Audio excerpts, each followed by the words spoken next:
बिस्मिल्लाहिर्रहमानिर्रहीम।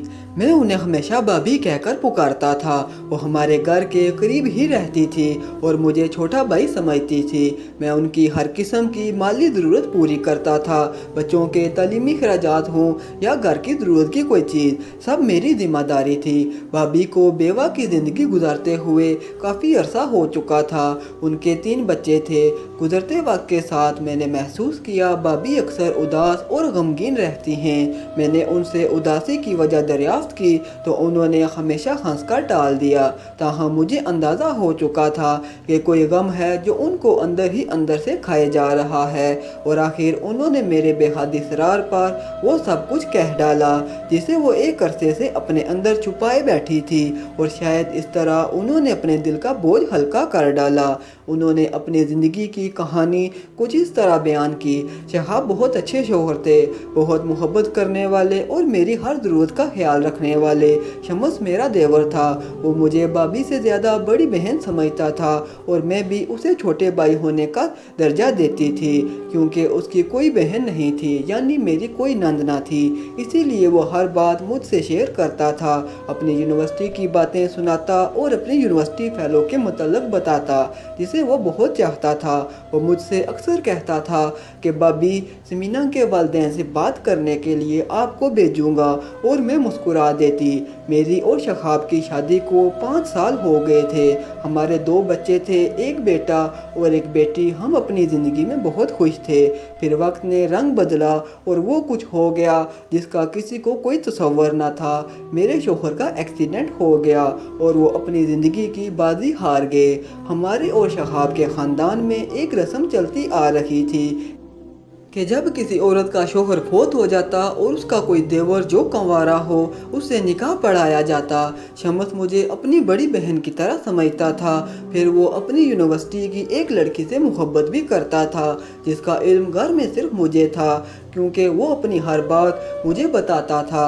मैं जवान थी इसलिए मेरे सास और ससुर ने शम्स पर जोर डाला कि बेटा इसके अलावा कोई और हल नहीं है कि जमीला से तुम्हारी शादी कर दी जाए। और फिर हमारे ख़ानदान की रस्म भी यही है। मैं जमीला भाभी से कैसे शादी कर सकता हूँ? वो जिसे मैं हमेशा बड़ी बहन समझता रहा, उसे कैसे बीवी के रूप में कबूल करूँ? उसने ये एहतजाज करते हुए कहा। मेरी इद्दत के दिन पूरे हो चुके थे। अब मेरे सास ससुर का इसरार भी बढ़ता जा रहा था और वह शम्स पर जोर डाल रहे थे कि बेटा जमीला से शादी कर लो वरना हमारे बेटे की इज्जत ज़माने की ठोकरों में होगी।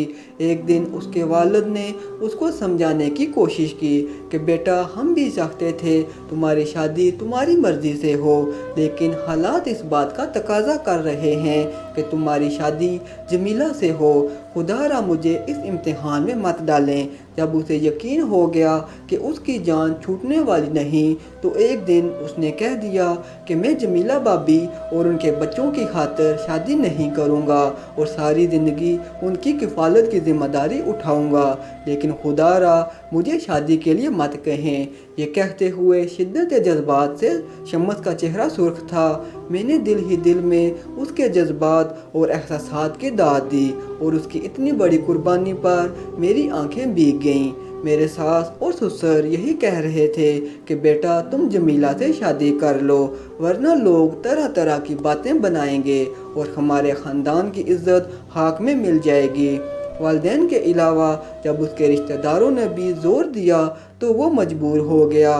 उसे अंदाज़ा हो गया कि निकाह किए बगैर कोई और चारा नहीं और वह निकाह के लिए मान गया, मगर कोई नहीं जानता था कि उसने क्या सोच रखा है। फिर मेरा और शम्स का निकाह हो गया और पहली रात शम्स ने मुझे कहा, गो के शरई लिहाज से और कानूनी तौर पर आप मेरी बीवी हैं, लेकिन आप अच्छी तरह जानती हैं कि मैंने आपको हमेशा अपनी बड़ी बहन समझा है, लिहाजा मैं आपको बीवी के रूप में कैसे कबूल कर सकता हूँ। आज से हम दुनिया के लिए तो मियाँ बीवी हैं, लेकिन खलवत में हमारे दरमियान फासला होगा और उम्मीद है कि आप मेरा साथ देंगी। आगे बढ़ने से पहले एक छोटी सी गुजारिश करना चाहूँगा। अगर आपने अभी तक हमारे चैनल को सब्सक्राइब नहीं किया तो जल्दी से हमारे चैनल को सब्सक्राइब कर दें और साथ लगी घंटी को भी दबा दें ताकि आपको हमारी हर नई आने वाली वीडियो का नोटिफिकेशन मिल जाए। मैं तुम्हारे जज्बात की कदर करती हूँ शम्स, मैं इस कुर्बानी में तुम्हारा साथ दूंगी। इस तरह हमारी शादीशुदा ज़िंदगी का आगाज़ हो गया।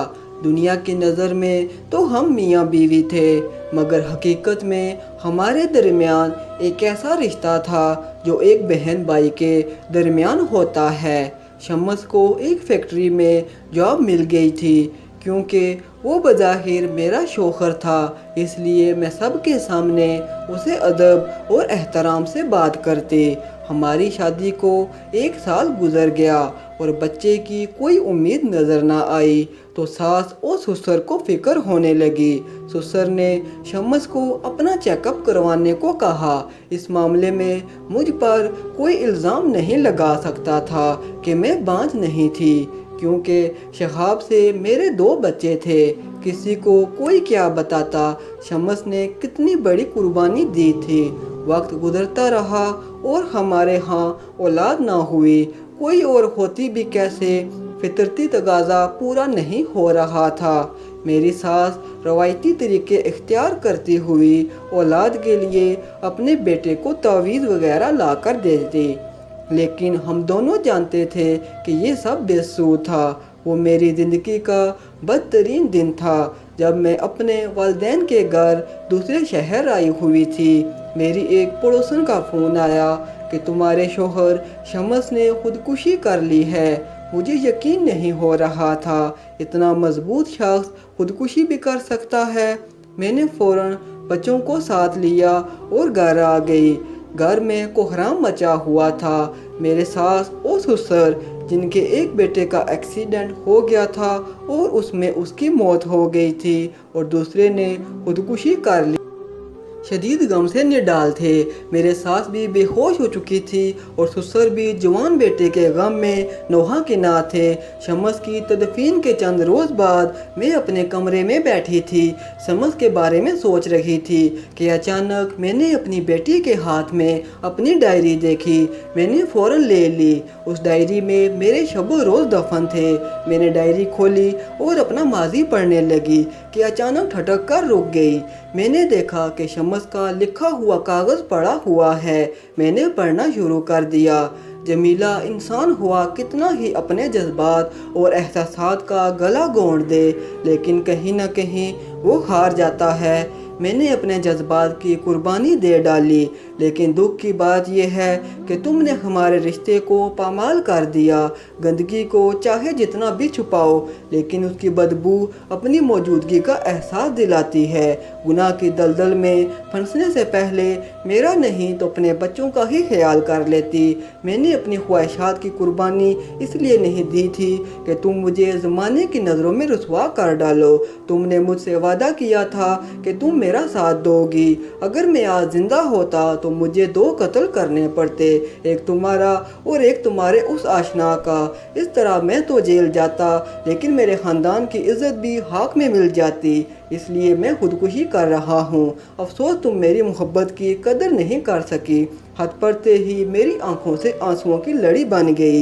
मेरी बच्ची मुझसे लिपट गई और कहने लगी, मामा आप क्यों रो रही हो? मैं उसे क्या बताती कि मैं ही शम्स की कातिल थी।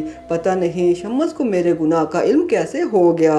काश कि मैं भी शम्स की तरह कुर्बानी दे सकती। काश कि मैं जज्बात के बहाव में ना बहती और ना ही अपने कज़न की तरफ बढ़ती। मैं शम्स की कब्र पे बैठी रो रही थी कि एक ख्याल ने मेरा दिमाग मफलूज कर दिया कि मेरे अंदर परवरिश पाने वाला गुनाह का बच्चा जब इस दुनिया में आएगा तो क्या इसका बाप शम्स कहलाएगा? क्या शम्स की रूह ये बर्दाश्त कर सकेगी? मैंने इस गुनाह की निशानी को हमेशा के लिए ख़त्म कर डाला। आज सोचती हूँ कि मैंने उसकी कुर्बानी का क्या सिला दिया। ये कहते कहते जमीला की आंखें आंसुओं से भर गईं। गो कि मेरे इस गुनाह का आज तक किसी को पता ना चल सका, मगर मेरा ज़मीर मुझको हर लम्हा मुलामत करता है। अपने इस गुनाह का एतराफ़ आज ना करती तो शायद मेरा दिमाग फट जाता। मेरी यही इल्तिजा है है, खुदा अपने नफ्स के बहकावे में आकर अपने खूबसूरत रिश्तों को पामाल मत करें, वरना सारी ज़िंदगी अजियत के साथ गुजारनी पड़ेगी। मैंने भी कब की खुदकुशी कर ली होती अगर मेरे बच्चे ना होते। मैं सिर्फ अपने बच्चों के लिए ज़िंदा हूँ। आखिर में एक बात अर्ज़ करता चलूँ कि अगर कभी कोई वीडियो कॉल, वाक़या, सच्ची कहानी या तहरीर वगैरह अच्छी लगा करे तो थोड़ी सी ज़हमत फरमा कर अपने दोस्तों से भी शेयर कर लिया कीजिए। यकीन कीजिए कि इसमें आपका बामुश्किल एक लम्हा सर्फ होगा, लेकिन हो सकता है कि इस एक लम्हा की उठाई हुई तकलीफ़ से आपकी शेयर करदा तहरीर हज़ारों लोगों के लिए सबक आमोज़ साबित हो सकती हैं। शुक्रिया।